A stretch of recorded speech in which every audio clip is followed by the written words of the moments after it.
John 10:10 எடுத்துக்கோங்க. யோவான் சுவிசேஷம் 10வது அதிகாரம் 10வது வசனம்.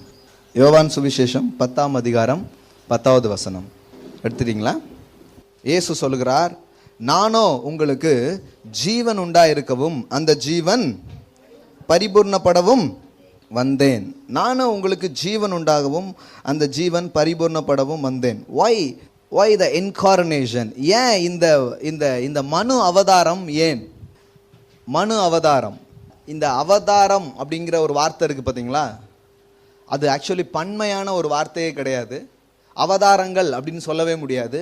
அது ஒருமையான வார்த்தை என்று அந்த வார்த்தையை பற்றி எக்ஸ்பிளைன் பண்ணுறவங்க என்ன பண்ணுறாங்க, சொல்கிறாங்க. அவதார் அப்படிங்கிறது ஒருமை, அது பன்மையாக சொல்ல முடியாது. அவதாரங்கள் அப்படின்னு என்ன பண்ண முடியாதான், சொல்ல முடியாதான். ஏன்னா அது ஒரே ஒரு வார்த்தை தான். இப்போ நம்ம வேதத்தில் நம்ம படிக்கிறோம், இயேசு மனு அவதாரம், the incarnation of Jesus Christ. இயேசு ஏன் மனு அவதாரம் எடுத்தார், ஏன் அவர் மனுஷனாக இந்த பூமிக்கு வந்தார் அப்படிங்கிறதுக்கு நிறைய காரணங்கள் பைபிளில் சொல்லப்பட்டிருக்கு. ஏன் வந்தார் அப்படின்னு பொதுவாக நம்ம கிறிஸ்துவ ஜனங்கிட்ட கேட்டால் என்ன சொல்லுவாங்க? பாவிகளை ரட்சிக்கவே கிறிஸ்து இயேசு உலகத்துக்கு வந்தார்னு சொல்லுவோம். அப்புறம் பாவியெல்லாம் உள்ளே விட மாட்டோம், அது வேற. நல்லவங்க தான் உள்ளே இருக்கணுன்றவோம். ஆனால் சொல்லும்போது என்ன சொல்லுவோம்? பாவிகளை ரட்சிக்கவே கிறிஸ்து இயேசு உலகத்துக்கு வந்தார் அப்படின்னு சொல்லிவிடுவோம். சரி, அது பொதுவாக அது ஒரு மேஜர் பார்ட். அவர் ரட்சிக்கிறதுக்காக என்ன பண்ணார், வந்தாருங்கிறது மேஜர் பார்ட். ஆனால் இன்னும் நிறைய காரணங்கள் வேதத்தில் சொல்லப்பட்டிருக்கிறது. குறிப்பாக இந்த யோவான் 10:10 வாசித்தீங்கன்னா என்ன போட்டிருக்குது? நானும் அவைகளுக்கு ஜீவன் உண்டாகவும் அந்த ஜீவன் பரிபூர்ணப்படவும் வந்தேன். அதாவது நான் லைஃப் கொடுக்கறதுக்காக வந்தேன். அந்த லைஃப் எப்படி இருக்கணும்னா அபண்டன்டாக இருக்கணும் அப்படிங்கிறார். எல்லாம் சொல்லுங்க, அபண்டன்ட் லைஃப். அபண்டன்ட்னா என்ன? பரிபூர்ணமான ஒரு ஜீவன், பரிபூர்ணமான ஒரு வாழ்வு. மனுஷனுக்கு இயேசு ஒரு ஒரு லாவை கொடுக்க வரல. அவர் எதை கொடுக்க வந்தார்னா ஒரு லைஃப் கொடுக்க வந்தார். ஜான் 1 பாருங்க, யோவான் 1:16 வாசிங்க. யோவான் சுவிசேஷம் 1வது அதிகாரம் 16வது வசனம் பாருங்க. இயேசுவின் பரிபூர்ணத்தினால் நாம் எல்லாரும் கிருபையின் மேல் கிருபை பெற்றோம். எப்படி எனில் நியாயப்பிரமாணம் மோசஸ் இருக்கிறார்ல, இவர் மூலமா என்ன கொடுக்கப்பட்டது? Law. Moses is a law giver. எல்லாம் சொல்லுங்க, Moses is a law giver. மோசே எதை கொடுத்தாரு? லா கொடுத்தார். லா, மோசையின் மூலமா லா கொடுக்கப்பட்டது. கிருபையும் சத்தியமும். நல்லா கவனிங்க, மோசே மூலமா லா வந்திருக்குது. ஆனா ஜீசஸ் மூலமா என்ன வந்துச்சான்? கிருபையும் சத்தியமும். அப்படின்னா என்ன? சிம்பிளா சொல்லலாம், வேற ஒன்றும் கிடையாது. Moses is a law giver, Jesus is a life giver.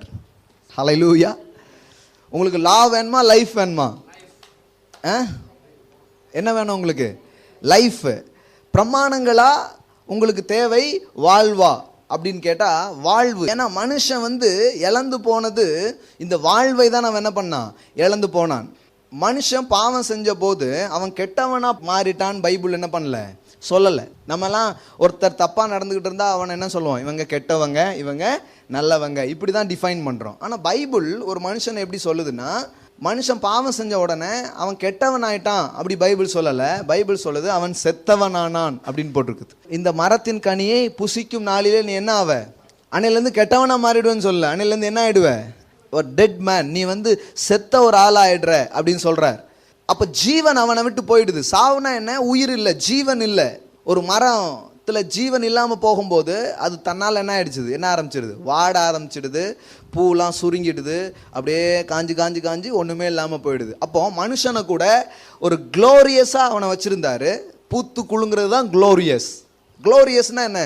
நல்ல ஒரு ஃப்ரெஷ்ஷாக தெரிகிறது. என்னது குளோரியஸ்? ஒரு கழுகு இருக்கு, அது வானத்தில் நல்ல ரெக்கை விரிச்சு பறக்கும்போது அது என்னது? It's glorious.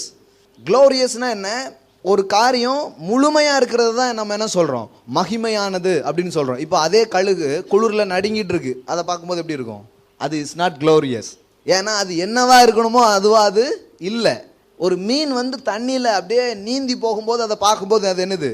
குளோரியஸ். ஆனால் தண்ணி அடித்து இப்படியே போயிட்டே இருக்குன்னா அது பார்க்கும்போது குளோரியஸ் இல்லை. உங்களுக்கு புரியுதா? அப்போ ஜீவன் அப்படின்னு சொல்லும்போது தேவன் வாழ்ந்து கொண்டிருக்கிறாரே, அந்த தன்மையிலே உங்களை வாழ வைக்கிறதுக்கு பேர் தான் ஜீவன். அப்படி தேவனை போல வாழ்றதுக்காக தான் மனுஷன் என்ன பண்ணப்பட்டிருக்கிறான், உண்டாக்கப்பட்டிருக்கிறான். அவனுக்குள்ளாக அவருடைய ஜீவனை இவர் வைக்க விரும்பினார். ஆனால் கட்டாயமாக அதை அவர் வைக்க விரும்பலை. இவன் தான் அந்த ஜீவனை என்ன பண்ணணும், தெரிந்து கொள்ள வேண்டும். அது ஒரு மரத்தில் இருந்தது. அந்த மரத்துக்கு பேர் ஜீவன் தரும் விருட்சம். இன்னொரு விருட்சத்துக்கு பேர் என்னது, நன்மை தீமை அறியத்தக்க அறிவை தரும் கனி. அப்படின்னா என்னன்னா, ஜீவன்கிறது தேவனுக்கு அடையாளமா இருக்குது. நன்மை தீமை அறியத்தக்க கனிங்கிறது தேவன் அற்ற விதத்திலே நான் வாழ போகிறேன் என்பதற்கு அந்த மரம் அடையாளமா இருக்கிறது. இப்போ மனுஷன் கட்டாயமா தேவனை தெரிந்து கொள்ளணும்னு தேவன் விரும்பல. தேவன் மனுஷனுக்கு முன்னாடி என்ன வைக்கிறாரு, சாய்ஸ் வைக்கிறார். தேவன் உங்களுக்கு கொடுத்திருக்கிற சுதந்திரத்தில் ரொம்ப பெரிய சுதந்திரமே என்னது, the power to choose. எல்லாம் சொல்லுங்க, தேவன் எனக்கு தந்திருக்கும் மிகப்பெரிய சுதந்திரம் வாழ்வை தெரிந்து கொள்ளும் சுதந்திரம். கடவுள் இஷ்டத்துக்கு ஏதோ ஒன்று பண்ணிட முடியாது உங்க வாழ்க்கையில. அவர் வேணுமா வேண்டாமாங்கிறத யார் தான் சூஸ் பண்ணணும், நீங்க தான் சூஸ் பண்ணணும். Because you have a choosing power. உங்களுக்குள்ள தெரிந்து கொள்ளுகிற ஆற்றலை அவர் என்ன பண்ணியிருக்கிறாரு, வச்சிருக்கிறார். உபாகமம் 30:19 பாருங்க. நான் ஜீவனையும் மரணத்தையும் ஆசீர்வாதத்தையும் சாபத்தையும் உனக்கு முன் வைத்தேன் என்று உங்கள் மேல் வானத்தையும் பூமியும் என்று சாட்சி வைக்கிறேன். எதெல்லாம் வைக்கிறாரு, ஜீவனும் அப்புறம் ஆசீர்வாதமும் சாபமும் உனக்கு முன்னாடி நான் என்ன பண்றேன், வைக்கிறேன்.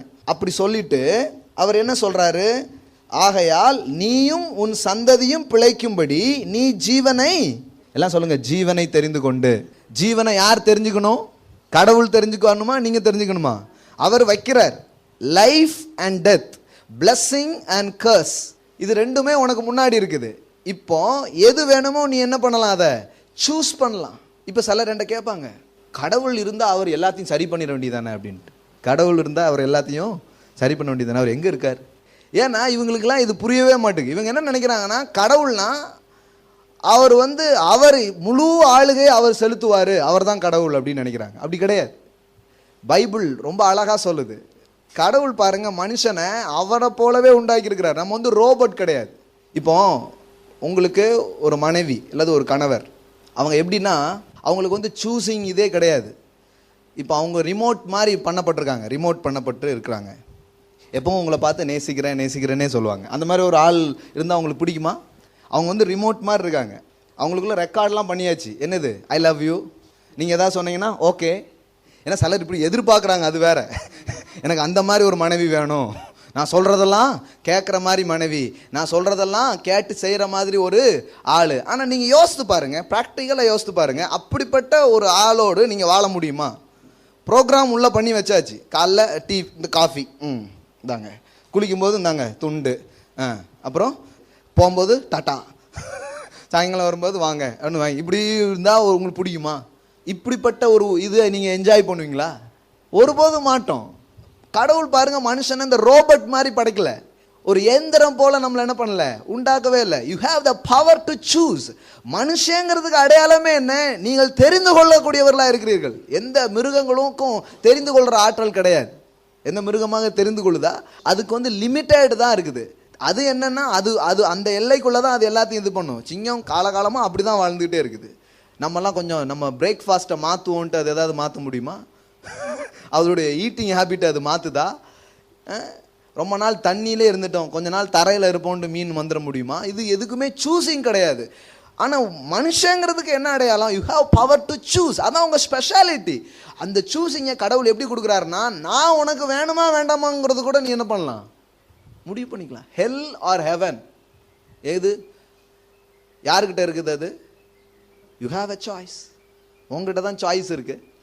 அப்பா அதை ஏதேன் தோட்டத்தில் அதை அவனுக்கு சொல்லி கொடுக்குறாரு. என்ன சொல்லி கொடுக்குறாரு, இங்கே ஒரு மரம் இருக்கு, இது நன்மை தீமை அறியத்தக்க விருட்சம், அந்த அறிவை உனக்கு தருகிற விருட்சம். அப்படின்னு அர்த்தம்னா, கடவுள் எனக்கு தேவையில்ல, நான் அறிவையும் புத்திசாலித்தனத்தையும் கொண்டு நான் என்ன பண்ண போகிறேன், வாழ போகிறேன். அது லா. அது எதை ரெப்ரசன்ட் பண்ணுதுன்னா, லாவை ரெப்ரசன்ட் பண்ணுது.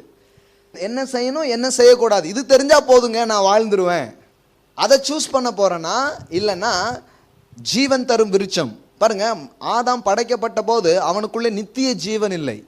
அவனுக்குள்ள கிரியேட்டட் லைஃப், அதாவது சிருஷ்டிக்கப்பட்ட ஜீவன் தான் இருந்ததே தவிர நித்திய ஜீவன் அவனுக்குள்ள இல்லை. இப்போ இந்த ஜீவனை இவன் சூஸ் பண்ணா இவனுக்குள்ள அந்த ஜீவன் என்ன பண்ண ஆரம்பிக்கும்? பெருக ஆரம்பிக்கும். இந்த ஜீவனிலே தெரிந்து கொண்டு இந்த ஜீவனிலே வளரக்கூடிய ஒரு தன்மையை தேவன் வைக்கிறார். அந்த ஆப்ஷன் மனுஷனுக்கு முன்னாடி இருக்கு. இன்னைக்கும் நமக்கு முன்னாடி இதெல்லாம் இருக்குது. அதுக்காக தான் இதை நான் பேசிட்டு இருக்கிறேன். அப்போ வைத்தேன் அப்படின்னு சொல்லிட்டு தேவன் சொல்றாரு, நான் உன்னை ரெக்கமெண்ட் பண்ணுறேன். என்ன ரெக்கமெண்ட் பண்ணுறேன்னா, சூஸ் லைஃப். எல்லாம் சொல்லுங்கள், சூஸ் லைஃப். பக்கத்தில் பார்த்து சொல்லுங்கள், சூஸ் லைஃப். வாழ்வை தெரிந்து கொள்ளுங்கள். தேவன் பாருங்க, இது ரெண்டும் இருக்குது. ஆனால் ஏன் நான் உனக்கு ஒன்று ரெக்கமெண்ட் பண்ணுறேன். என்ன ரெக்கமெண்ட் பண்ணுறேன்? சூஸ் லைஃப் அப்படின்னு. இது ஷோரூமில் வந்து சேல்ஸ்மேன் பண்ணுற ரெக்கமெண்ட் மாதிரி கிடையாது.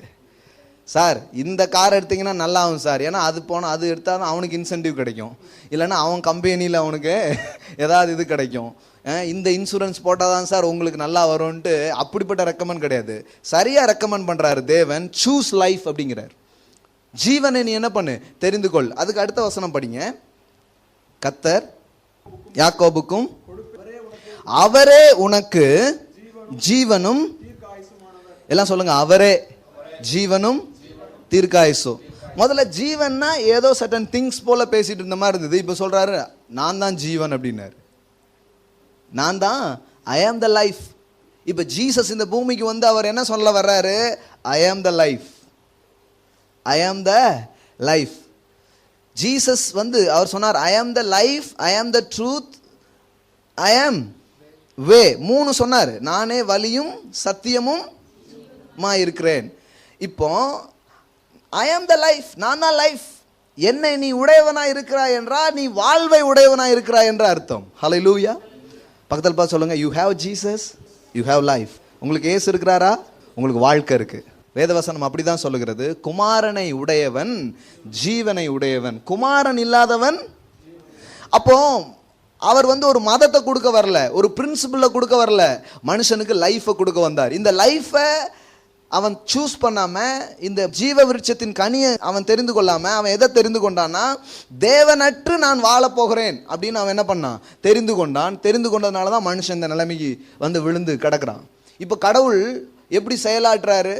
இந்த மனுஷனை வந்து பிடிச்சி, என்னதான் நீ கும்பிடணும், கும்பிடலன்னா உனக்கு காய்ச்சல் தலைவலிலாம் வந்துடும், இப்படிலாம் மிரட்டி அவர் என்ன பண்ணல, மனுஷனை கும்பிட வைக்கிறது கிடையாது. தாம் உள்ளத்தை காட்டுகிறார், தாம் உள்ளத்தை அவனோடு என்ன பண்றாரு? தெரிவிக்கிறார். யோசித்து பாருங்க. அதனாலதான் இயேசுவை சிலுவையில் அடித்தார்கள், கடவுளை மனிதர்கள் சிலுவையில் அறைந்து கொன்றார்கள் அப்படின்னு சொன்னா மற்றவங்களுக்கு அது ரொம்ப ஷாக்கிங்கா இருக்குது. என்னங்க, கடவுள்னா கெட்டவனை அழிக்கிறதுக்கு அவதாரம் எடுப்பார், அப்படிதான் நாங்கள் கேள்விப்பட்டிருக்கோம். ஆனால் இங்கே கெட்டவர்கள் எல்லாம் சேர்ந்து கடவுளை அழித்து கொண்டிருக்கிறார்கள். டிஃப்ரெண்டாக இருக்க. நம்ம இந்திய சமூகம் முழுவதும் கேட்ட செய்தி என்ன?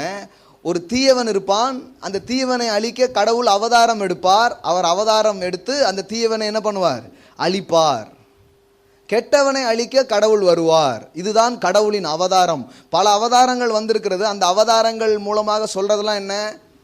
ஒவ்வொரு அவதாரமும் ஒவ்வொன்று என்ன பண்ணுது? ஏதோ ஒரு கெட்டவனை அது என்ன பண்ணுது? அழிக்கிறத பற்றி பேசுது. ஆனால் நம்ம இப்போ காஸ்பலை சொல்கிறோம். என்ன காஸ்பல் சொல்கிறோம்? கெட்டவர்கள் எல்லாரும் சேர்ந்து கடவுளை அழித்தார்கள் சிலுவையில் அப்படின்னு. உடனே என்னங்க இப்படி சொல்கிறீங்க, ரொம்ப மாறுதலாக இருக்க அப்படின்ட்டு. ஏன்னா கடவுள் பாருங்க, மனுஷனை அப்படியே குடிமையை பிடிச்சி என்னை கும்பிடுவாக்கும், என்னை நீ கும்பிடணும் காக்கும், அந்த மாதிரி வேலையை அவர் என்ன பண்ணல, செய்யலை. அவர் தன் உள்ளத்தை காண்பிக்கிறார். நான் யார், நான் எப்படிப்பட்டவராக இருக்கிறேன்னு சொல்லி தம்மை பற்றி அவர் வெளிப்படுத்துகிறார். அப்படி வெளிப்படுத்துகிற அந்த அன்பை பார்த்து மனிதன் அவரை வேண்டும் என்று சொல்லலாம், அவரை நிராகரிக்கலாம். அந்த வாய்ப்பை ஒவ்வொரு மனுஷனுக்கும் அவர் தர விரும்புகிறார். ஹல்லேலூயா. அதனால தான் வர்ஷிப் நடத்தும் போது சொல்லுவேன், குயிலை பிடிச்சி கூண்டில் அடைச்சி பாட சொல்கிற உலகம் அப்படிம்பாங்க இல்லையா? அந்த மாதிரி கடவுள் நம்மளை ஒரு 2 பாட்டு பாடி அப்படின்ட்டு நம்மளை என்ன பண்ணல, பாட வைக்கல. இது ஏன்னா இது வந்து மனப்பூர்வமாக செய்கிறது. வாவ், நீர் எவ்வளோ அன்பானவராக இருக்கிறீர், நீ கோயிலுக்கு வரல அப்போனா உனக்கு வயிற்று வலி வரும். இதெல்லாம் கடவுள் கிடையாதுங்க. இதெல்லாம் இந்த மதவாதிகள் பண்ணுற வேலை. ஏன்னா அப்போ தானே ஒழுங்காக வருவாங்க அப்படிங்கிறதுக்காக சொன்ன காரியங்கள். ஆனால் கடவுள் வயிற்று வலி கொடுக்குற கடவுளா? ஜீவனில் நீங்கள் தொடர்பு இல்லாத போது உங்கள் வாழ்க்கை தாழ்ந்து போகும் என்பது உண்மை. ஆனால் அதை கடவுள் என்ன பண்ணுறதில்ல, உங்களுக்கு தர்றதில்ல, செய்கிறதில்ல. ஒளி இல்லைன்னா என்ன இருக்கும்? இருட்டு இருக்கும். ஆனால் அதை அந்த ஒளி தர்றதில்லை. அதை தான் நான் உங்களுக்கு சொல்ல விரும்புகிறேன். புரியுதா புரியலையா? அப்போ அவர் என்ன சொல்கிறாரு, யோவான் 3ஆம் அதிகாரம் எடுங்க. John 3:16 எல்லாருக்கும் தெரியும். 17 படிங்க பார்க்கலாம். யோவான் 3:16 என்ன போட்டிருக்குது? அவரை விசுவாசிக்கிறவனுக்கு என்ன கொடுக்குறாரு? நித்திய ஜீவனை. என்ன எட்டர்னல் லைஃப்னா என்ன? எட்டர்னல் லைஃப்லாம் என்னன்னா, செத்த பிறகு சாகாமலே வாழ்வீங்களே, அது அந்த வாழ்க்கை கிடையாது. ஏன்னா மனுஷனாலே அவன் சாகாமை உள்ளவன் தான். இந்த ஹியூமன் ஸ்பிரிட் வந்து அது அழிவில்லாததாக இருக்குது. கடவுளை நம்புறான் நம்மள, அதெல்லாம் கிடையாது. இந்த ஸ்பிரிட் வந்து என்ன பண்ணதில்லை, அழிகிறதே கிடையாது. நரகத்தில் இருக்கிறவன் அழியாமையில தான் இருக்கிறான் அவனும். அப்போ அது பேர் நித்திய ஜீவனா? ஆஹா. நித்திய ஜீவன்கிறது தேவனுடைய வாழ்வு எனக்குள்ளாக வருவது தான் என்னது? நித்திய ஜீவன். God standard life, God kind of life. தேவன் எப்படி தேவனா இருக்கிறாரு? தேவனை எது தேவனா வச்சிருக்கு? அவர் நித்தியமா இருக்கிறார், அவருக்கு போர் அடிக்கிறதே இல்லை. அதுதான் காட் கைண்ட் ஆஃப் லைஃப். ஹல்லேலூயா. இப்போ சில பேர் வாழ்க்கையை ஏன் வெறுத்துடுறாங்க, செத்துடலான்னு ஏன் சொல்றாங்க? வாழ்க்கை என்னங்க ஒரே சலிப்புன்னு ஏன் சொல்றாங்க? ஏன்னா லைஃப் இல்லை, உள்ள லைஃப்பை அவங்க புரிஞ்சுக்காதனால அவங்களுக்கு வாழ்வு வெறுத்துடுது. ஆனால் நான் என்றென்றும் ஜீவித்திருக்கிறேன்னு சொல்றாரு. இப்போ இந்த தேவனுடைய ஜீவன் உள்ள வரும்போது வாழ்க்கையே உங்களுக்கு விருப்பமான ஒரு காரியமாக மாறி விடுகிறது. ஹல்லேலூயா. வாழ்க்கையை பற்றிய வெறுப்பு உங்களுக்கு இருக்காது, வாழ்க்கை இன்பமானதாக உங்களுக்கு மாற ஆரம்பிக்குது. பாருங்க, அது நித்திய ஜீவன், அதுதான் காட் கைண்ட் ஆஃப் லைஃப். அடுத்தது படிங்க, 17 படிங்க. உலகத்தை ஆக்கினைக்குள்ளாக, பாருங்க, இயேசுவை பிதா எதுக்கு அனுப்பலன்னு அந்த வசனம் முதல்ல சொல்லு பாருங்க. எதுக்கு அனுப்பினார்னு சொல்லிட்டீங்க, என்ன சொல்லுது? எதுக்கு அனுப்பலையா? ஆக்கினைக்குள்ளாக தீர்க்கும்படி தேவன் இந்த உலகத்துக்கு தன் குமாரனை அனுப்பாமல். மெசேஜ் டிரான்ஸ்லேஷன்ஸ்ல இது எப்படி போட்டிருக்குன்னா, ஒவ்வொருத்தரையும் பார்த்து விரல் நீட்டுவதற்காக இயேசுவை அனுப்பவில்லையாம். நீ சரியில்லை, நீ மோசம், நீ மோசம், இப்படி விரல் காட்டுறதுக்காக அவங்கள அனுப்பல. சிலருக்கு ஏன் கடவுள்கிட்ட வர மாட்டேங்காங்கன்னா, அவங்க என்ன நினைக்கிறாங்கன்னா, கடவுள்லாம் என் குற்றங்கள் குறைவுகள் எல்லாம் எனக்கு காட்டுவார், அவர் தான் கடவுள் அப்படின்னு நினைக்கிறாங்க. அது கடவுளுடைய வேலை இல்லைங்க. கடவுள் வந்து இப்போ சாக்கடையில் கிடக்குற உங்கள் பிள்ளை சாக்கடையில் விழுந்துட்டு என்ன பண்ணுவீங்க? 100 ரூபா விழுந்தாலே விட மாட்டோம். பிள்ளை விழுந்தா விடுவோமா? என்ன பண்ணுவீங்க? இறங்கி தூக்குவீங்க. நீங்கள் வந்து வாஷ் பண்ணிட்டு க்ளீன் பண்ணிட்டு வா அப்படி சொல்லுவீங்களா? அப்படி சொல்லவே மாட்டீங்க. அப்போ மனுஷன் பாவத்தில் விழுந்துட்டான், கடவுளுடைய ரியாக்ஷன் என்ன? உன் மேலே சாக்கடையாக இருக்கிறது, நல்ல டெட்டால் போட்டு குழி, அதை பண்ணு இதை பண்ணு, இப்படி சொல்லுவாரா? இப்படி சொல்ல மாட்டாருங்க. அதை தான் போட்டிருக்குது. அதான் அர்த்தம். இந்த வசனத்தை வேற எப்படி நான் விளக்குறது? தேவன் தன் குமாரன் இந்த உலகத்துக்கு எதுக்கு அனுப்பல? கிறிஸ்துமஸ் அன்னைக்கு ஜட்ஜி பிறக்கல, கிறிஸ்துமஸ் அன்னைக்கு சேவியர் பிறந்திருக்கிறாரு. ஹல்லேலூயா. இது ஜட்ஜி பிறந்த நாள் இல்லை, சேவியர் பிறந்த நாள். ஹல்லேலூயா. இது புரியணும். தேவன் தன் குமாரனை இந்த உலகத்தை எதுக்கு அனுப்பல? ஆக்கினைக்குள்ளாக தீர்க்கிறதுனா என்ன? நீ தப்பு, நீ சரியில்லை, நீ மோசம், போ, நீலாம் உருப்படுறது கஷ்டம் அப்படி சொல்றதுக்கு என்ன பண்ணல, அனுப்பல. அது வேற, நம்ம சுத்தில இருக்க 4 பேர் சொல்லுவாங்க. இது ஆண்டவர் வேற சொல்லணுமா? நம்மளே நம்மளை சொல்லிக்கிறோம், நான்லாம் என்னத்தை உருப்பட போறேன் அப்படின்ட்டு. இதெல்லாம் கடவுள் செய்யல. கடவுள் வந்து அதுக்காக என்ன பண்ணலையா, வரலையா, அவர் கண்டம் பண்றதுக்கு வரல. இந்த கண்டம், there is no condemnation in Christ Jesus சொல்றேன் பாருங்க. கண்டம்னா என்ன? அதுக்கு நிறைய அர்த்தம் இருக்கு பாருங்க. ஒரு வண்டி வந்து கண்டம் பண்றதுன்னு சொல்றோம். எந்த வண்டியை கண்டம் பண்ண கொடுப்பீங்க? அதுக்கப்புறம் அது லாய்க்கே இல்லை, அதை அப்புறம் கண்டம் பண்றாங்க. அப்போ நாம் லாய்க்கற்றவர்களாக போய்விடுறது இல்லை கிறிஸ்துவுக்குள்ள வரும் பொழுது. ஆமென். உபயோகமற்றவர்களாக நாம் போய்விடுங்கள். there is no condemnation. என்ன? நீ உபயோகமற்றவனாகவோ லாய்க்கற்றவனாகவோ போக மாட்டேன். இந்த இயேசு கிட்ட நீ வரும்பொழுது, இவரை புரிஞ்சுக்கும் போது உன் வாழ்க்கைக்கு புதிய அர்த்தத்தை இவர் உங்களுக்கு தர ஆரம்பிப்பார். ஆமென்.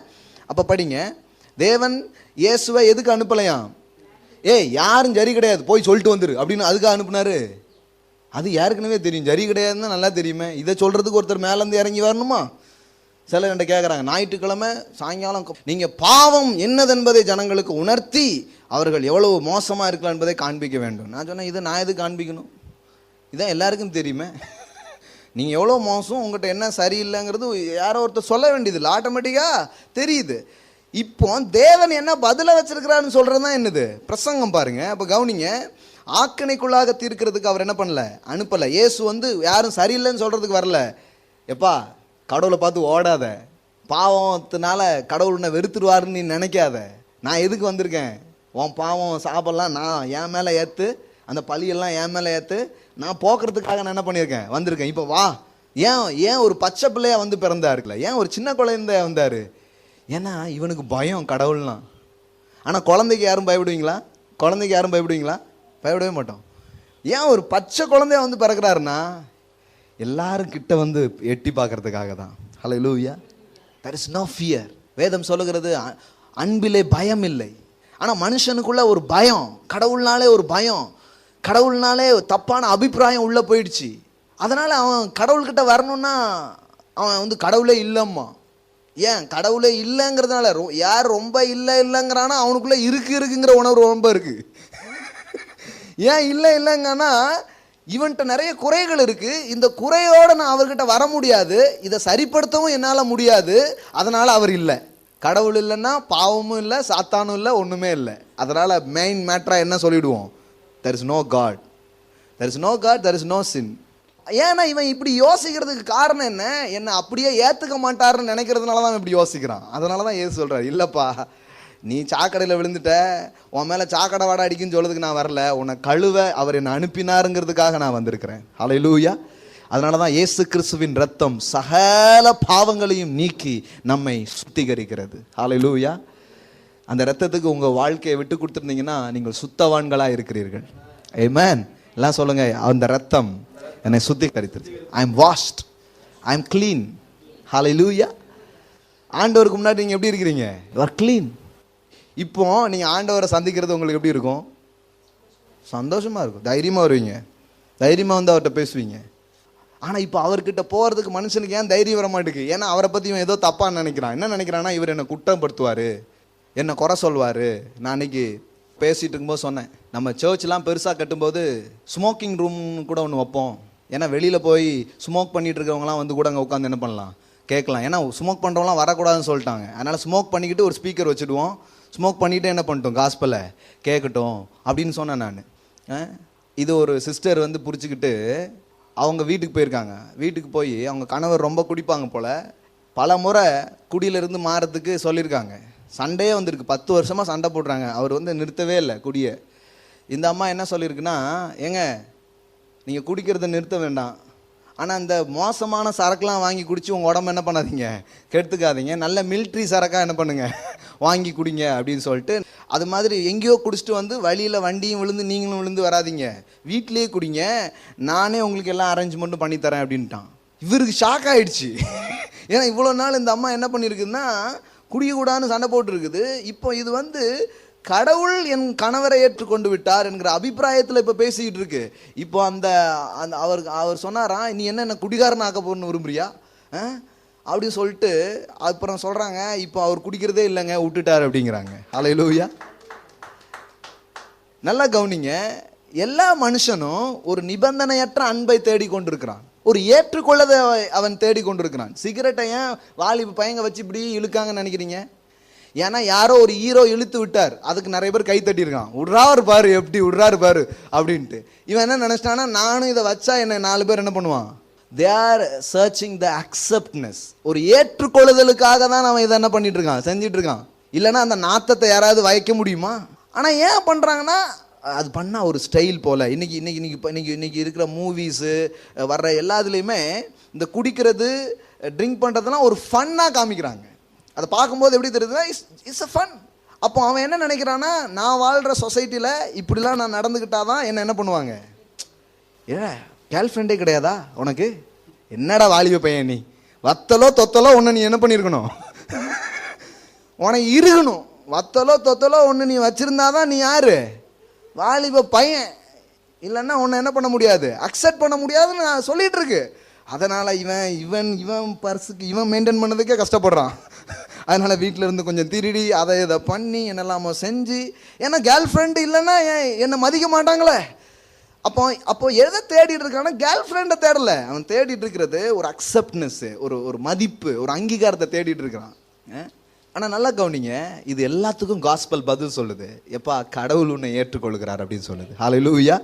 நீ அந்தந்த உடெல்லாம் போட்டு இப்படி அக்செப்ட்னஸை இப்படி தேட வேண்டியதில்லை.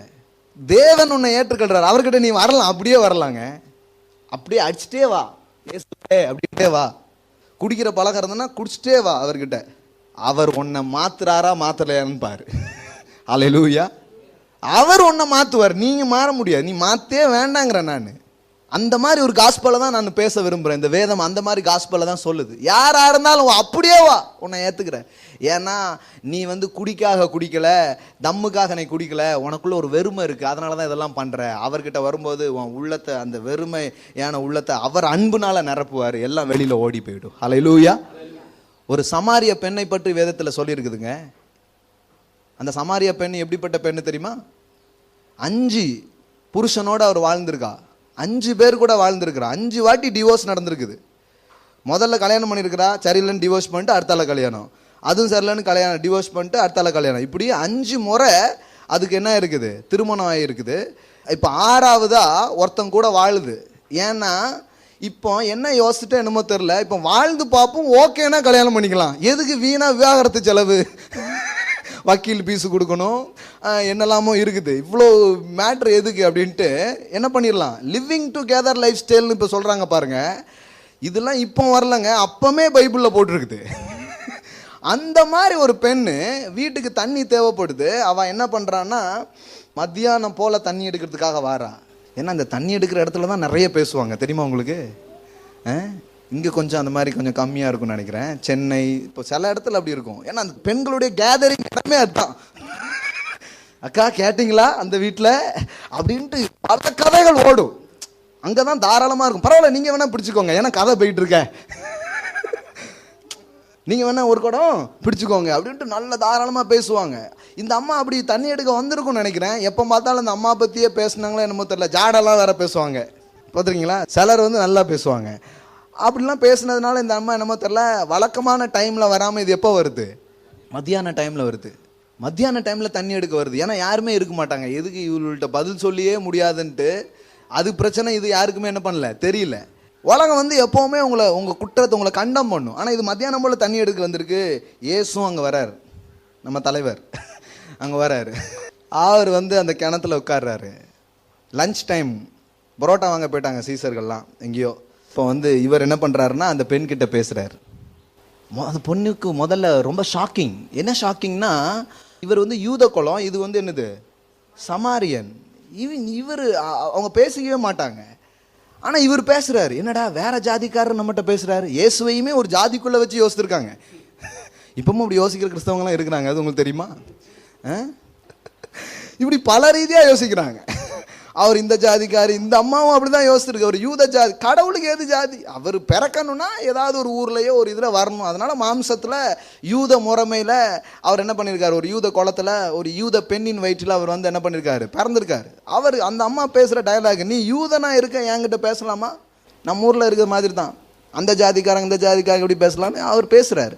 அவர் பேசி பேசி பேசி பேசி தண்ணி கேட்குறாரு இந்த அம்மா கிட்ட, கொஞ்சம் தண்ணி தாமா அப்படின்ட்டு.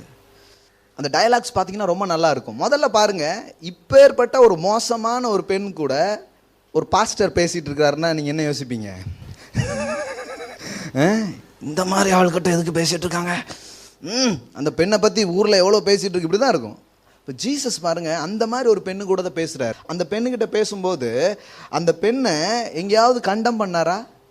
கண்டம் பண்ணவே இல்லை, ஒன்றுமே கண்டம் பண்ணாமலே இருக்கார், தாராளமாக பேசுகிறாரு. ஆனால் அந்த பெண்ணிட்ட ஒன்று சொல்கிறாரு. என்ன சொல்கிறாருன்னா, தண்ணி கேட்குறாரு, எனக்கு கொஞ்சம் தண்ணி தாமான்ட்டு. அவர் வந்து அது நிறைய காரணங்கள்லாம் சொல்லுது. நீங்கள் யோவானில் வாஸ்து பார்த்தீங்கன்னா போட்டிருக்கோம். கடைசியில் நான் யாருன்னு தெரிஞ்சிருந்தா நீ என்ன பண்ணியிருப்ப, நீயே என்கிட்ட தண்ணி கேட்டிருப்ப, நான் உனக்கு என்ன தந்திருப்பேன், ஜீவ தண்ணீரை நான் உனக்கு தந்திருப்பேன் அப்படின்னு சொல்லி இவர் சொல்கிறார். உடனே அப்படியா, அந்த தண்ணி எனக்கு தாங்கய்யா, நான் தினமும் மத்தியானம் வெயிலில் என்ன பண்ணிட்டு இருக்கேன், வந்து கஷ்டப்பட்டுட்டு இருக்கேன், அந்த தண்ணி கொடுத்துட்டிங்கன்னா அதை குடித்தா தாகமே வேற எதுவும் பண்ணாது வராதுங்கிறார, அந்த தண்ணியை எனக்கு தாங்க அப்படிங்க.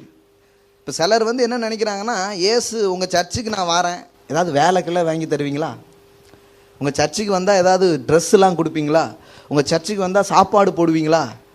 நான் சொல்லுவேன், ஐயோ இது ஒரு மேட்டரே கிடையாதுங்க. இங்கே வர்ற இந்த ஜீவனை நீங்கள் புரிஞ்சுக்கிட்டீங்கன்னா நீங்கள் 4 பேருக்கு வேலை கொடுப்பீங்க. இந்த ஜீவனை நீங்கள் புரிஞ்சுக்கிட்டீங்கன்னா நீங்கள் 4 பேருக்கு சாப்பாடு கொடுப்பீங்க. இந்த ஜீவனை நீங்கள் புரிஞ்சுக்கிட்டீங்கன்னா நீங்கள் 4 பேருக்கு ட்ரெஸ் வாங்கி கொடுப்பீங்க. அதை பேசுறதுக்கு தான் நாங்கள் மைக்கு பிடிச்சிட்டு நிற்கிறேன் நான். அப்போ சிலர் என்ன யோசிக்கிறாங்கன்னா, சர்ச்சினால இப்படி ஆக்கி விட்டாங்க பாருங்க நிறைய பேர், அதனால நம்மக்கிட்டே அவங்க நிறைய பேர் வரும்போது அந்த மாதிரியே பண்ணுறாங்க. சிலருக்கு நம்ம உதவியெல்லாம் செய்கிறோம், தப்பு இல்லை. ஆனால் அது கிடையாது. நான் அதான் சொல்லுவேன், மீனை வந்து மீனை பிடிச்சி பொரிச்சு கொடுக்கறது நல்லதா, மீன் பிடிக்கிறது எப்படின்னு சொல்லி கொடுக்கறது நல்லதா? எதுங்க பெட்ரு? ஏன்னா பிடிக்க சொல்லி கொடுத்துட்டா எப்பெல்லாம் தேவைப்படுதோ அவன் என்ன பண்ணிப்பான், பிடிச்சிப்பான். பொரிக்க சொல்லி கொடுத்தோன்னா நம்ம எப்போ சட்டியை வைப்போம், எப்போ பொரிப்போன்னு வந்து உட்காந்துட்டு இருப்பான். அப்போ இயேசு பாருங்க, ஜீவ தண்ணீர்னு அவர் என்ன சொல்லிட்டு இருக்கிறார்? ஏதோ இந்த தண்ணியை பற்றி சொல்லலை. இந்த தண்ணியை அந்த அம்மாவுடைய பிரச்சனை. அந்த அம்மா வேற ஒரு தண்ணியை வாழ்க்கை பூரம் தேடிக்கிட்டு இருக்கு, ஒரு திருப்தியை. 5 கணவரோட வாழ்ந்தும் அதுக்கு அந்த திருப்தியில் உள்ள வரல. அதனால வேற மாதிரி வாழ்க்கை நடத்திட்டு இருக்கு. இப்போ இயேசு அப்படியா, அந்த தண்ணியை நான் உனக்கு தரணும்னா நீ ஒன்று பண்ணணும், உன் கணவரையும் என்ன பண்ணு, கூட்டிட்டு வா அப்படிங்கிறாரு. ஏன் அப்படி சொன்னாரு? அந்த பெண்ணை கண்டம் பண்ணாரா? அந்த பெண்ணை குற்றப்படுத்துறாரா? இல்லை. ஏன் உன் கணவரையும் கூட்டிட்டு வா அப்படின்னு சொல்றாருன்னா, பாரு, நீ யாருன்னு தெரியாம நான் உன்கிட்ட பேசிட்டு இருக்கேன்னு நினைக்காத. நீ யாருன்னு தெரிஞ்சு நான் உங்ககிட்ட பேசுறேன், உன்னை நான் என்ன பண்றேன், நேசிக்கிறேன். ஹல்லேலூயா. கடவுள்கிட்ட இப்படி இருந்ததுன்னா நீங்க நியாயமா ஒத்துப்பீங்க அவர்கிட்ட. கடவுளை ஏன் தெரியுமா அப்படிலாம் சொல்ல மாட்டீங்க. ஏன் நியாயமா ஒத்துக்கிட்டா உங்களை தள்ளி விட்டுருவாரா? தள்ளவே மாட்டாரு. அந்த பெண்ணை பாருங்க, கூட்டிட்டு வான்னு சொல்றாரு. அப்போ அவரே பதில் சொல்லிடுறாரு. என்ன சொல்லிடுறாருன்னா, ஆமா, நீ இப்போ வாழ்றது ஒரு கணவர் கூட நீ என்ன பண்ணல, வாழலை, இன்னொருத்தர் கூட நீ என்ன பண்ணிட்டு இருக்க, வாழ்ந்துட்டு இருக்க அப்படின்னு சொல்லிட்டு இந்த சத்தியத்தை அந்த பெண்ணுக்கு புரிய வைக்கிறாரு. இப்போ அந்த பெண் என்ன பண்ணுறான்னா, ஒரு காலத்தில் ஊருக்கெல்லாம் பயந்துட்டு இருந்தால அந்த பெண்ணு குடத்தை அங்கேயே வச்சுட்டு முழு ஊரையும் இயேசுக்கிட்ட கூட்டிகிட்டு வந்துட்டா. ஹல்லேலூயா. இப்போ உலகம் தன்னை புறக்கணிக்கிறது, இந்த ஊரே தன்னை வெறுக்குது அப்படின்னு சொல்லி அந்த புறக்கணிப்புக்குள்ள, அதாவது த மேன்ஸ் ரிஜெக்ஷன், முழு மனுஷர்களுடைய புறக்கணிப்பு கீழே வாழ்ந்த இந்த பெண் எப்படி இந்த புறக்கணிப்பெல்லாம் தாண்டி அவர்களை முழு ஊருக்கும் போய் இயேசுக்கிட்ட வாங்கன்னு ஒரு ஊரையே திரட்டிட்டு அந்த அம்மா எப்படி அவ்வளோ தைரியம் வந்துச்சு? வெக்கி போயிட்டு இருந்த ஒரு அம்மா இப்போ நிமிர்ந்து முழு ஊரையும் கிறிஸ்துவண்ட எப்படி திருப்பிச்சு? ஏன்னா இப்போ அதுக்குள்ள என்ன வந்துருச்சுன்னா, இவர் என்னை ஏற்றுக்கொண்டு விட்டார். ஹல்லேலூயா. எல்லாம் சொல்லுங்க. தேவனின் ஏற்றுக்கொள்ளுதல் மனிதனின் புறக்கணிப்பை மேற்கொள்ள செய்யும். ஹல்லேலூயா. God acceptance is greater than man's rejection. எந்த மனுஷனுடைய ரிஜெக்ஷனையும் இந்த அக்செப்ட்னஸ் உங்களை என்ன பண்ண வைக்கும், மேற்கொள்ள வைக்கும். அப்போ அதை தான் சொல்லியிருக்குது. தேவன் தன் குமாரனை எதுக்கு அனுப்பல? கம் கம் கம், வா வா, தள்ளி நிற்காத, எப்படி வேணாலும் நோ ப்ராப்ளம், வரலாம் அவர்கிட்ட, உனக்கு என்ன வேணும், what you want, receive it அப்படின்னு சொன்னார். ஹல்லேலூயா. இயேசு அதனால தான் பாருங்க, அதுதான் ஜீவன், அதை கொடுக்கறதுக்காக தான் அவர் வந்தார். அது எல்லாரும் பெற்று அனுபவிக்கலாம், யார் வேணாலும் அந்த ஜீவன் என்ன பண்ணலாம், பங்கு பெறலாம். பாருங்க, அடுத்து அந்த வசனத்தை வாசித்து முடிச்சிருங்க. 17. தேவன் தன் குமாரனை அனுப்பாமல் அவராலே உலகம் அனுப்பினார். அப்போ ஏன் ஜீசஸ்னா ரெக்கன்சிலேஷன். ரீகன்சிலேஷன்னா என்ன? இவரை பத்தி நான் தப்பா நினைச்சிட்டு இருக்கேன், இவர் வராரு, இவர் உங்களை அப்படி நினைக்கல, நீங்க அவர்கிட்ட என்ன பண்ணலாம், வரலான்னு சொல்லி இவரையும் என்னையும் ஃப்ரெண்ட் ஆக்குறது தான் என்னது, ரீகன்சிலேஷன். இப்போ இந்த வேலையை தான் இயேசு செய்தார். ஹல்லேலூயா. நீங்க தள்ளி நிற்காதீங்க, கடவுள் உங்களுக்கு தூரமானவர் கிடையாது, நீங்க தாராளமாக அவர்கிட்ட வரலாம், அவர் உங்களை தள்ள மாட்டார். யாராக இருந்தாலும் வரலாம், எப்படிப்பட்ட ஆளாக இருந்தாலும் வரலாம், எப்படிப்பட்ட நிலையில இருந்தாலும் வரலாம், அவர் உங்களை ஏற்றுக்கொள்வார், உங்களுக்கு உதவுவார், உங்கள் வாழ்க்கையை மாற்றுவார். இதை மனுஷனுக்கு காமிக்கிறதுக்காக தான் அவர் வரார். பாருங்க. அப்போ பாவம் இன்னைக்கு ஒரு பிரச்சனையே இல்லை, ஏன்னா அதை அவர் என்ன பண்ணிட்டாரு, போக்கி விட்டார், நீக்கி விட்டார். ஹல்லேலூயா. அப்படியே வரலாம். எழுந்து நிற்போம். Thank you Jesus, thank you Jesus, thank you Jesus. திருடன் கொல்லவும் அழிக்கவும் வருகிறான், நானோ அவைகளுக்கு ஜீவன் உண்டாகவும் பரிபூர்ணப்படவும் வந்தேன் என்று இயேசு சொன்னார். உங்கள் வாழ்க்கையில் பல காரியங்கள் திருடப்பட்டிருக்கலாம், உங்கள் வாழ்க்கையில் பல காரியங்கள் அழிக்கப்பட்டிருக்கலாம். திருடன், நான் சொன்னேன், ஒரு தீயவன் இருக்கிறான், ஒரு தீமை இருக்கிறது, அவனுடைய பிடியிலே இந்த உலகம் இருக்கிறது. ஆகையாலே மரணமும் கேடும் இந்த மனிதனுடைய வாழ்க்கைக்குள்ளாக வந்தது. இயேசு சொல்லுகிறார், நானோ உங்களுக்கு ஜீவன் உண்டாகவும் பரிபூர்ணப்படவும் வந்தேன். உங்கள் வாழ்க்கை திருடப்பட்டிருக்கலாம், உங்கள் வாழ்க்கையில் நேரங்கள், உறவுகள், பணங்கள், வாழ்க்கையில் சந்தோஷங்கள், பல காரியங்களை நீங்கள் திருடு கொடுத்திருக்கலாம், இழந்து போயிருந்திருக்கலாம். இயேசு சொல்லுகிறார், இழந்து போனதை தேடவும் கெட்டு போனதை ரட்சிக்கவுமே நான் வந்தேன் என்று சொன்னார். மனுஷகுமாரன் ஜீவனை அழிக்க அல்ல, ஜீவனை காப்பாற்ற அவர் வந்தார் என்று எழுதியிருக்கிறது. தேவன் உங்களை காப்பாற்ற விரும்புகிறார். ஹல்லேலூயா. நீங்க இழந்ததுக்கு மேல உங்களுக்கு தர விரும்புகிறார், வாழ்வை தர விரும்புகிறார். மனுஷனின் புறக்கணிப்புக்கு மேல தேவனுடைய அந்த அக்செப்ட்னஸ், ஏற்றுக்கொள்ளுதல் இருக்கிறது. தேவன் உங்களை ஏற்றுக்கொள்ளும் பொழுது நீங்க மற்றவர்கள் என்ன ஏத்துப்பாங்களா ஏத்துக்க மாட்டாங்களான்னு நீங்க போராடிட்டு இருக்க மாட்டீங்க, அதுக்காக ஒன்ன பண்ண மாட்டீங்க. Hallelujah, hallelujah. What a glorious gospel, what a glorious savior we have. Hallelujah. உங்கள் உள்ளங்கள் அவரை நோக்கி பார்க்கட்டும். ஹல்லேலூயா. கண்களை மூடுங்க, உங்க இதயத்தின் பூர்வமாய் அவரை நோக்கி பாருங்க, அவருடைய அன்பை எண்ணி பாருங்க. ஹல்லேலூயா. ஒருபோதும் அவர் உங்களை குற்றப்படுத்த மாட்டார், உங்களை ரிஜெக்ட் பண்ண மாட்டார், உங்களோட தாராளமாக பேசுவார். அப்படி ஒரு பட்ட மோசமான சூழ்நிலையும் கூட அந்த பெண்ணோடு அவர் தாராளமாக பேசுகிறார். அவருடைய கேள்விகளுக்கெல்லாம் பதில் சொல்லி கொண்டிருந்தார். ரொம்ப பெரிய சத்தியங்களை அந்த பெண்ணோடு அவர் பேசி கொண்டிருந்தார். அந்த பெண்ணின் வாழ்வை அவர் மாற்றினார். இந்த கால வேளையில் இயேசு வாழ்வை மாற்றுகிறவராக இருக்கிறார். 5 முறை 6 முறை முயற்சித்து உங்கள் வாழ்க்கையில் நடக்காத காரியங்களை அவர் முடிக்கிற தேவனாக இருக்கிறார். அது ஒரு உறவில் முயற்சித்திருக்கலாம், அல்லது உங்கள் வாழ்க்கையின் முன்னேற்றங்களில் நீங்கள் முயற்சித்திருக்கலாம், ஏதோ ஒரு தோல்வியை நீங்கள் அடைந்தவர்களாக இருக்கலாம். இந்த கால வேளையில் அவர் உங்களுக்கு ஜெயம் தருகிறவராக இருக்கிறார். ஹல்லேலூயா, ஹல்லேலூயா, ஹல்லேலூயா, ஹல்லேலூயா. தயங்கி வர வேண்டாம், அவரிடத்தில் நெருங்கி வரலாம், தைரியமாய் வரலாம். Come boldly in the presence of God. தேவனோடு நீங்கள் நட்பு கொள்ளலாம். தேவனுக்கும் உங்களுக்கும் இடையில் எதுவும் இல்லை. தேவன் உங்களை குற்றவாளியாக கருதவில்லை, உங்களை அருகதையற்றவர்களாக அவர் எண்ணவில்லை. உங்களை ஏற்றுக்கொள்வதற்காகவே தன் குமாரனை அனுப்பினார். அவர் உள்ளத்தை வெளிப்படுத்துவதற்காகவே தேவன் தன் குமாரனை அனுப்பினார். ஹல்லேலூயா. Jesus is the revelation of the Father.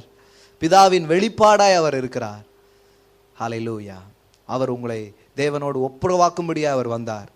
நீங்கள் இந்த தேவ உறவிலே ஒவ்வொரு நாளும் தைரியம் கொள்ள அவர் இந்த கால வேளையில் அவருடைய ஆவியானவர் நமக்கு நினைப்பூட்டுகிறார். தைரியம் கொள் என்று சொல்லுகிறார், திடன் கொள் என்று சொல்லுகிறார், நான் உன்னை வெறுத்து விடவில்லை என்று சொல்லுகிறார். 1000 புறக்கணிப்புகளை விட எனது ஏற்றுக்கொள்ளுதல் பெரியது என்பதை அவர் நமக்கு உணர்த்துகிறார். ஹல்லேலூயா. இந்த அன்பை இன்னும் அதிகமாய் நாம் ருசி பார்க்கும்படியாய் அவர் நம்மை அழைக்கிறார். அன்பு பிதாவே, உமக்கு நன்றி செலுத்துகிறோம். இயேசுவின் மூலமாய் வெளிப்படுத்தப்பட்ட ஹல்லேலூயா உம்முடைய உள்ளத்திற்காக நாங்கள் நன்றி செலுத்துகிறோம். அந்த உள்ளத்தை நாங்கள் இன்னுமாய் காண, இன்னுமாய் அறிய, இந்த அன்பில் இன்னும் நாங்கள் வேறொன்ற அகலப்பட ஆளப்பட பசுத்த ஆவியானவர் எங்களுக்கு ஊழியம் செய்யும்படி உம்மை நாங்கள் விரும்புகிறோம், வரவேற்கிறோம். தாப்பனே, கிறிஸ்துவை கொண்டாடுகிறவர்களா இந்த பிறப்பு, அவருடைய வருகை என் வாழ்க்கையில எவ்வளவு அர்த்தத்தை கொண்டு வந்திருக்குதுங்கிறத அவங்க புரிந்து கொள்ளும்படியாய் கர்த்தாவுடைய மனக்கண்களை திறப்பீராக. கர்த்தர் அப்படி செய்வதற்காக நன்றி. இயேசுவின் நாமத்தில் பிதாவே, ஆமென், ஆமென்.